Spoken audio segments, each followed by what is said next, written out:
আমি আপনাকে স্ক্যান করতে যাব কেন? কী সব বলছেন আপনি? ঠিকভাবে ড্রাইভ করুন। এমনিতেই তো কত দেরি হয়ে গেছে, তার উপর উল্টাপাল্টা কথা বলছেন। কথাটা বলেই জানালার বাইরে তাকিয়ে খুব সাবধানে একটা নিঃশ্বাস ফেললাম। স্বস্তির নিঃশ্বাস। ছি, কি লজ্জা!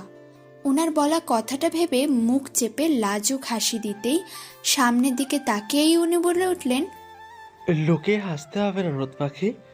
লুকিয়ে হাসলে তোমায় আরো বেশি আই মিন কিউট লাগে। ওনার কথায় আবারও মুখ চেপে হেসে উঠলাম আমি। উনিও হেসে চলেছেন নিঃশব্দে। গাড়ি থেকে নেমে বাড়িতে ঢুকতেই দেখা হলো রাহেলার সাথে। এবারের কাজের মেয়ে সে। বয়স 20 কি 21 হবে। গায়ের রং ময়লা হলেও চেহারাটা বেশ মিষ্টি। আমাদের দেখেই ভুবন ভুলানো হাসি দিয়ে এগিয়ে এলো।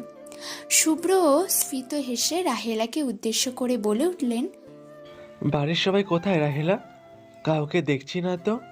হকগলে তো এতিমখানায় চলে গেছে ভাইজান। ছোটভাবে আইলে ওনারা লইয়া 3টার আগে আপনারা যাইতো কইছে। ও আচ্ছা, তুমি যাওনি কেন রাহেলা? আমার জ্বর আইছে ভাইজান, তাই খালা আমার রাইখে গেছে।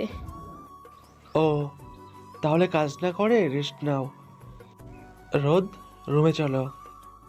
কথাটা বলেই সিঁড়ির দিকে হাঁটা দিলেন উনি। আমিও পিছু নিলাম। বাড়িটা কেমন নিস্তব্ধ পুরী হয়ে আছে আজ। অস্বস্তিকর এক নীরবতা চারদিকে। দ্বিতীয়বারের মতো ওনার রুমে ঢুকলাম আজ। আজও সবকিছু সাদায় মোড়া। বারবার চারিদিকে তাকাচ্ছি। দেওয়ালে লাগানো আমার ছবিটা দেখে কেমন অদ্ভুত এক অনুভূতি হচ্ছে মনে। ওনার ডাকে ফিরে তাকালাম আমি। রোদ, 10 মিনিটে গোসল সারতে পারবে? পারলে ঝটপট গোসল সেরে চেঞ্জ হয়ে নাও তো। চেঞ্জ করব মানে? সাথে করে তো কোনো ড্রেস আনিনি, পরবো কি? আমার কথায় ফিরে তাকালেন উনি। নিঃশব্দে কিছুক্ষণ তাকিয়ে থেকে শার্টের বোতাম খুলতে খুলতে বলে উঠলেন, ওখানে চাবি আছে, দেখো, আলমারিটা খোলো। আলমারি খুলবো মানে? আমি কি আপনার ড্রেস পরবো নাকি? অদ্ভুত। আরে বাবা, খোলো তো আগে। কথাটা বলে না দাঁড়িয়ে নিজেই আলমারির দিকে এগিয়ে গেলেন। সেখান থেকে সাদা রঙের সুতি একটা সালোয়ার কামিজ বের করে আমার হাতে ধরিয়ে দিলেন। আমি অবাক চোখে তাকিয়ে আছি। এটা কার জামা? তোমার। আমার মানে? এত অবাক হওয়ার কি আছে রোদ পাখি? এই রুমটাও তো তোমার। এখানে তোমার শাড়ি জামা থাকতেই পারে। এটা অবাক হওয়ার মতো কিছুই নয়। ওই বাম পাশের তাকটা পুরোটাই তোমার। ওখানে যা আছে সবই তোমার। শাড়ি জামা প্রায় সব কিছুই কিনে রেখেছি এখানে আসার পর, যাতে তোমার কোনো প্রবলেম না হয় সেই জন্যই। তবে কসমেটিক্স কিনিনি।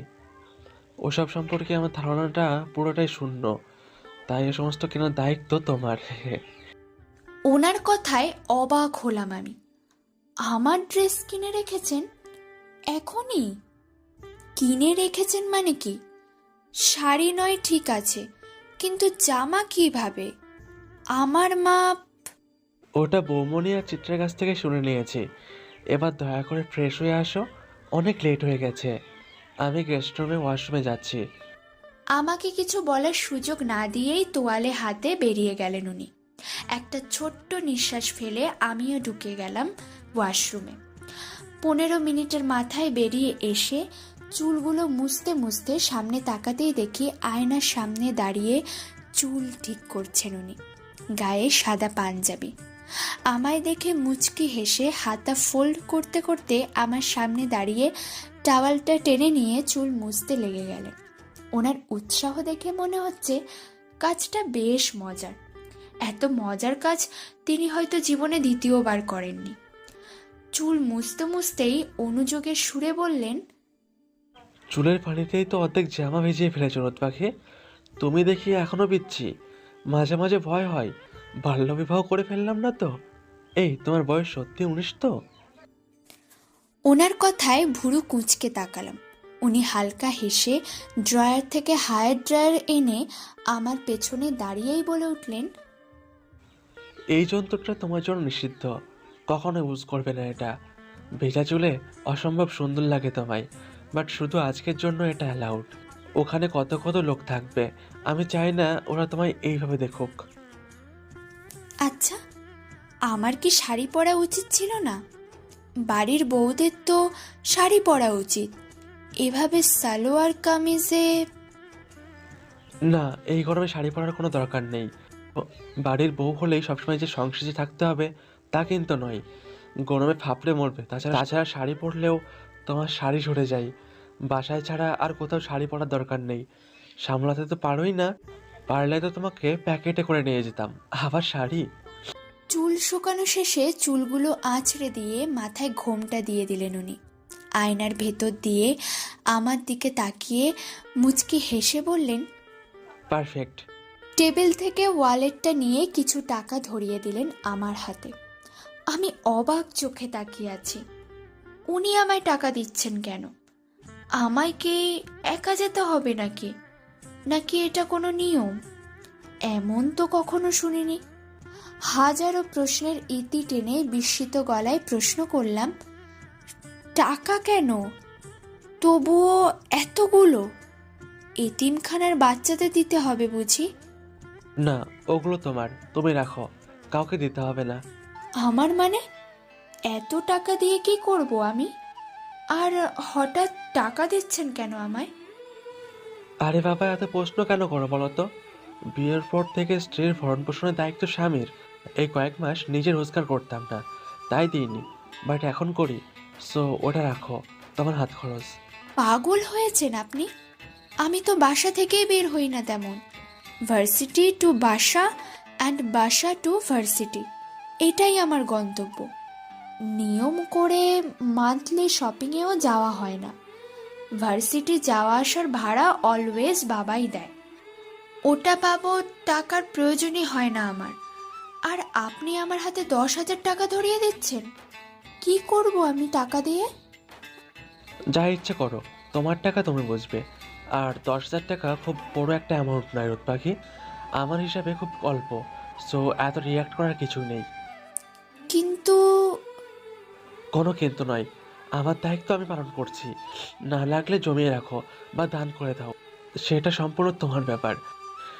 আজকালকার মেয়েদের কসমেটিক্স কিনতেই তো এর থেকে বেশি টাকা লাগে রোদ পাখি, আর তুমি বলছো তোমার চাই না। আর একটা কথা রোদ পাখি, ফুপার কাছ থেকে টাকা নেওয়ার কোনো প্রয়োজন নেই। বৌমনের দায়িত্ব যেমন তোমার বাবার ওপর না, তেমনি তোমার দায়িত্বটাও ওনার ওপর না। আমি কিছু বলতে যাব, ঠিক তখনই টোকা পড়ল দরজায়। উনি ভুরু কুঁচকে সেদিকে তাকিয়েই বলে উঠলেন, কে? ভাইজান, আমি রাহেলা। ও, কিছু বলবে রাহেলা? জি, খালা যাওয়ার আগে একটা বোরখা দিয়া গেছে, কইছে আপনারা আইলে যেন দেই, সরু আবির জন্য এটা। Wow, great. কথাটা বলে দ্রুত দরজা খুলে বোরকাটা নিয়ে নিলেন উনি। রাহেলাকে ছোট্ট করে ধন্যবাদ জানিয়ে আবারও দরজা লাগালেন। আমি এক দৃষ্টিতে তাকিয়ে আছি। ওনাকে যত দেখছি ততই মুগ্ধ হচ্ছি। কাজের মেয়েটার সাথেও কত সুন্দর করে উনি কথা বলেন। আমার ভাবনার মাঝেই ফিরে তাকালেন শুভ্র। একটা হাসি দিয়ে বলে উঠলেন, ঝটফট প্যাকেট হয়ে যাও তো রোদ পাখি। চিত্রাদের ছাদের রেলিংয়ে পা ঝুলিয়ে বসে আছি আমি, হাতে আচারের বয়াম। খুব মনোযোগ দিয়ে আচার খেয়ে চলেছি। আন্টির হাতে বানানো আচার বরাবরই বেস্ট হয়। সিজনের শুরুতেই কাঁচা আম কোথায় পেলেন ব্যাপারটা অবশ্যই ভাবনার, কিন্তু এই মুহূর্তে কোনো ভাবাভাবির বিষয়ে যেতে চাইছি না আমি। তাই চুপচাপ আচার খাচ্ছি। আমার পাশে রেলিংয়ে ঠ্যাস দিয়ে মুখ কাচুমাচু করে দাঁড়িয়ে আছে চিত্রা। ওর চোখে মুখে রাজ্যের কৌতূহল। সে মনোযোগ দিয়ে আমার ডান পায়ের পায়েলটার দিকে তাকিয়ে আছে। ওর কৌতূহলের কারণটা হলাম আমি। এত বছরের ফ্রেন্ডশিপে আমি ওদের বাসায় গুনে গুনে এসেছি 4 থেকে 5 বার। তবুও বিশেষ বিশেষ প্রয়োজনে, অল্প স্বল্প প্রয়োজনে চিত্রাকেই যেতে হয় আমাদের বাসায়। আজ তেমন কোনো বাড়াবাড়ি ধরনের প্রয়োজনীয় দিন কিনা বোঝার চেষ্টা করছে চিত্রা। কিন্তু তেমন কিছু খুঁজে পাচ্ছে বলে মনে হচ্ছে না। তাই হতাশ চোখে আমার দিকে তাকিয়ে বলে উঠল, পায়েলটা বেশ সুন্দর তো, আগে কোনোদিন দেখিনি। শুভ্র ভাই দিল বুঝি? ওর প্রশ্নের উত্তর না দিয়ে ছাদের পাশে ছোট্ট আম গাছটার আম গুনতে লাগলাম আমি। ওকে স্পষ্ট ইগনোর করে চলেছি, কিন্তু ব্যাপারটা ও ধরতে পারছে কিনা বুঝতে পারছি না। ছোট্ট একটা নিঃশ্বাস ফেলে আবার ও বলে উঠল, রেস্টুরেন্ট থেকে হঠাৎ কোথায় উধাও হয়ে গেলি বলতো? বেরিয়ে দেখি তুই, স্যার, কেউই নেই। কি অদ্ভুত বিষয়। কি ভীষণ রেগে জ্বরটার গিয়েছিলাম কিছু জানিস হয়নি তো? তুই?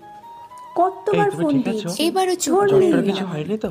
চিত্রাদের এক বাসার ঘন্টা নিচে জ্বর এক আমার ঘন্টা বাসায় ছেলে জারি দাঁড়িয়ে খেয়ে আছে। চলেছিস। ফটো বাচ্চা পাঠাচ্ছি। ছেলে আবার বলতো, খাওয়ার মানে মাত্রই কি? কলেজে তোকে পা কি রেখে এমন যেমন এসেছে। বলেছিলাম বলেছি তেমনই নাকি? আছে। ইভটিজিং 2 দিনের বিষয়টা জন্য তাহলে ঠিক ভিডিও কল করায়ত্ত করবো? করতে পারেনি হয়তো। ভিডিও কলে তো Practice সরাসরি দেখা হলো রোদে শোনা। কোনো মেয়ে ভিডিও সামনে কলে তো দিয়ে সরাসরি যেতেই দেখা হলো সবাই রোদে শোনা। মিলে হেসে ওঠে। তুমি এটা আরো ওটা কিছু বলছে, করতে